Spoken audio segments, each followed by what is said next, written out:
চলতি বছর মুক্তিপ্রাপ্ত বলিউডের নারী কেন্দ্রিক সিনেমা ক্রুয়ের সাফল্যের পর ছবিটির আদলে একটি চিত্রনাট্য তৈরি করেন দেশের আলোচিত চলচ্চিত্র নির্মাতা অনন্য মামুন।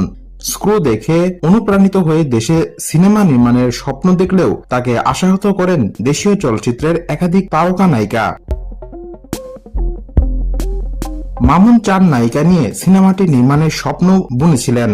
তার মধ্যে চতুর্থ নায়িকাকে আগেই চূড়ান্ত করেন তিনি। ঘনিষ্ঠ সূত্রের বরাতে দেশের সংবাদ মাধ্যম জানিয়েছে, চিত্রনায়িকা বিদ্যা সিনহা মিম, নুসরাত ফারিয়া, মাহিয়া মাহি ও 4 নম্বর নায়িকা জাহরা মিতুকে নিয়ে সিনেমাটি নির্মাণের পরিকল্পনা করেন নির্মাতা অনন্য মামুন। কিন্তু ঝামেলা বাঁধে চতুর্থ নায়িকা অর্থাৎ জাহরা মিতুকে নিয়ে। জানা গেছে, ওই নায়িকার নাম শুনেই নাকি নুসরাত ফারিয়া ও মিম কাজটি ফিরিয়ে দিয়েছেন।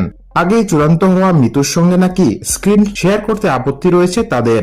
এমন অবস্থায় বিপাকে পড়েন পরিচালক। সময়ের আলোচিত ও জনপ্রিয় নায়িকাদের কাছ থেকে প্রত্যাখ্যিত হয়ে দিশেহারা মামুন।